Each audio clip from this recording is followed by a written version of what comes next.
this isn't going to be my regular video because I've just been overwhelmed by something I saw online.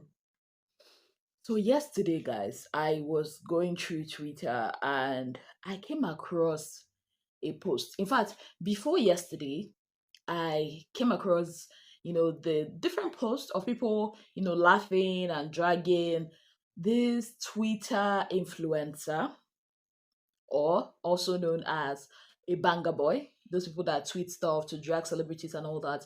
So apparently he got married over the weekend, and a lot of people when they started seeing the videos of his wedding and all of that, they were like, I mean, for somebody that was laughing at Davido's wedding and Jumia and Priscilla's wedding, Nea Bojo's daughter's wedding, like we expected your wedding to be better. Anyways, so the guy has been dragging a lot of people. He even body shamed Lekon at one point in time. So a lot of people were like, for somebody that had this much criticisms, to give to other people, we expected better.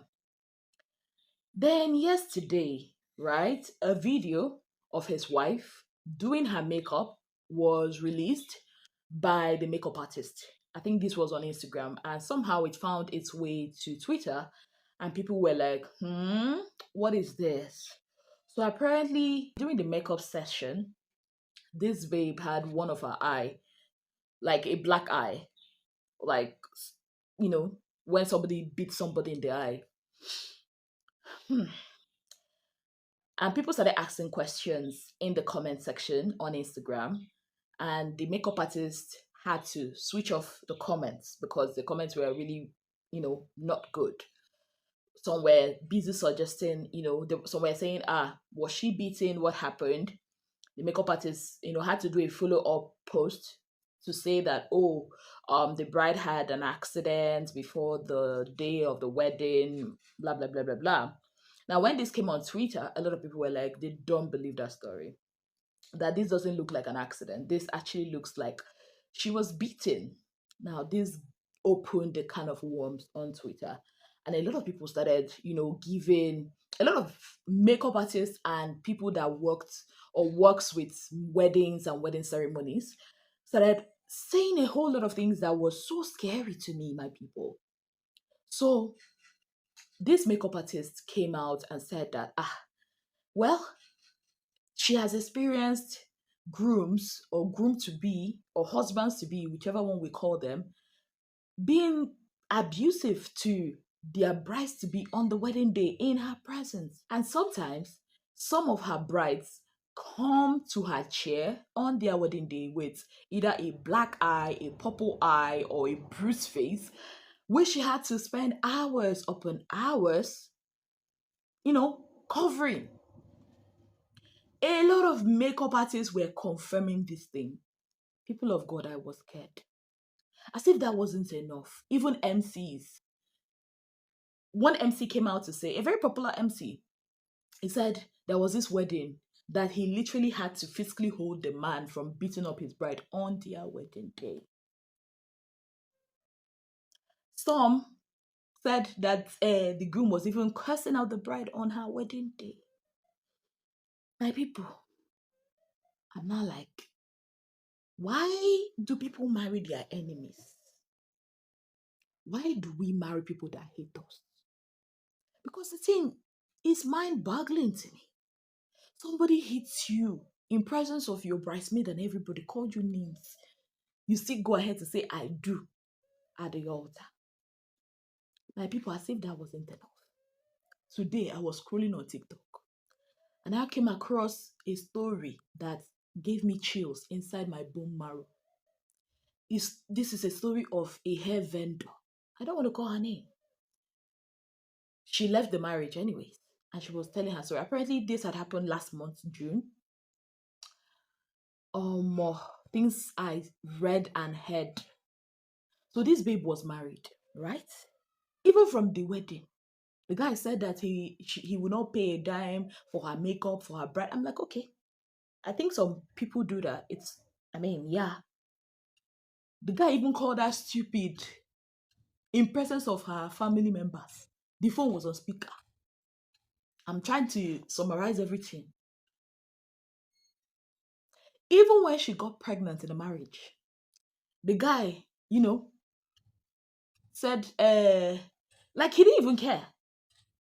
When the mother came for Mugo, he did not even buy anything for the mother that came for Mugo. In fact, he even wanted her to go and stay with his own mom when she was pregnant. After the first pregnancy, the guy was just treating her anyhow. In fact, the day of the wedding, after the wedding, as husband and wife will go and count money. No, it did not happen. In their matrimonial room, this guy said that the wife should excuse him and his sister. Let them sit together and count money. People of God, tell me, where does this happen? That you and your sister will not be counting money meant for you and your wife and tell your wife to excuse. As if she's not seeing the red banner. She also accepted. Even when she was pregnant, that she went to stay with her in-laws because of the man's insistence. They turned her to boy, servant, maid. And her husband's sister comes to visit. The man will leave his matrimonial bed and go to sleep in the guest room where the sister is. She now, upon all these things, she got pregnant the second time. In fact, there was this point, according to the story, there was this point that the man almost trafficked their 3-year-old. She had to find out. The man did not even tell her. When her mother-in-law died, that her and her family members, her own family, went to the burial, they treated them like trash. When she started her hair business, when the man saw it, he was like, oh, you are trying to use my house, turn my house to a shop. And on top of that hair business, she also collected 1 million naira and gave to this man. The man beat her. He beat her back and blew. Come out her front it. I ask again, why do we marry people that hate us? Why do we marry people that hate us? Because it's only because of husband we want to marry. See, in all of these things, in all of these stories, what baffles me is not that the women still stay and marry this men. It's also that their family, their girlfriends, okay, some of them do speak up, but in this particular story of this, hair vendor, her mom was telling her, Indiana. And his sisters who are women, were also part of this. You see, there's something I told my girlfriend one time. I told her, you see this misogyny and patriarchy we're always talking about. If I experience it in the hand of a man, yeah, I'll speak up and all that. I'll feel bad. Blah, blah, blah, blah. It will piss me off. It will piss me. Yeah.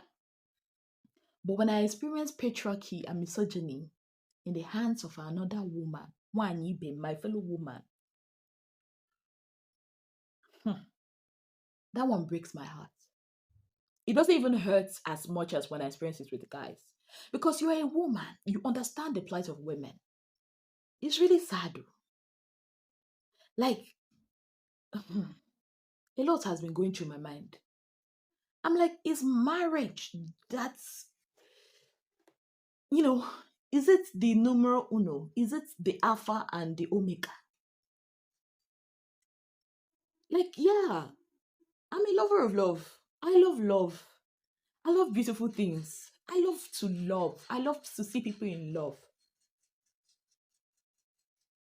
But I don't want to be in something with person that hates me. You know what? Somebody slap me. This my skin that is like this. I'll not get hell. Ha. No. Like, it's a different thing that these things are happening, like when you not get inside the marriage. It's also wrong. But like on the way you are seeing it, they are slapping you on your wedding day. This is not judging anybody. But this is me saying marriage is supposed to be for love. It's supposed to be for enjoying the company of who you are with. I know there's going to be hard times in marriages. We are not children. There's no Cinderella or Prince Charming. The better for worse, the priest says, it's not better for worse when it comes to between you and your husband. It's like you and your husband, facing the storm together. He's not supposed to be the storm. Neither are you supposed to be the storm in his life. My fellow sisters, my fellow mommies, and my fellow aunties, why do we do this? Why? I know that we are in a society that always preaches, go and marry. You're a particular age, go and marry. Would we now say because we want to marry, we'll now sign our own death contracts, a big death certificate ourselves? Because honestly, so many women, when they sign that marriage certificate, what they've actually signed is their death certificates. Marriage is not supposed to be like that. I've seen people that have gotten married and their marriage is beautiful. They don't even have to be rich, and they are okay. Facing the storms that life throw at them together. Let's not marry our enemies now. This is not good. It's better, like, there's something I read from one of those is it Watchtower magazines? Or is it Watchtower magazine or so? Then, as a teenager, I love all those Watchtower magazine that I think is it Deeper Life people that used to give it to people? I don't know, but is it Deeper Life? No, is it Watchtower? No, it's not Watchtower. The Mirror magazine. I think it's Deeper Life people. I used to both the Watchtower from the Jehovah Witnesses and Deeper Life Mirror. I used to read them. I love reading a lot till now. And there's one thing, a lot of things, I learned from there. But there's one particular phrase that never leaves my head in that Mirror magazine. I don't remember which date it was or which year, but it said, "It is better to have a broken courtship than a terrible marriage." That thing stuck out to me when I read it, as young as I was. And that thing has, been in my head. Even if it's on your wedding, I know people have come, people have been invited. Let's not believe in our lies for what people are going to say. Because the people that will say, oh, the marriage did not work, or they scattered the wedding, blah, blah, blah, are still the same people that will be like, why did she not say no? When he was beating her, now she has died. My mom will say, onye nwụrụ anwụọla o. A person that had died, have died. Any other thing we are doing here is jara. It cannot bring the person back. Honestly, I just had to do this video. Let's stop marrying our enemies now. Let's stop doing that. Marriage is not, it's not the all in all and all for all, be all and all in all. And this is not me saying do not get married, do not, marry your hobby. Hell nah, this is not it, because man, I love me marriage. I love me love. I love me companionship. In fact, I don't even think that there's anybody I know that love more than me. Like, it's so bad that in my house they call me Ishi Love. That's what they call me in my house. Like, head of love. I carry love for head. I'm a lover girl. I'm just saying, when you see the red signs, the red flags, run.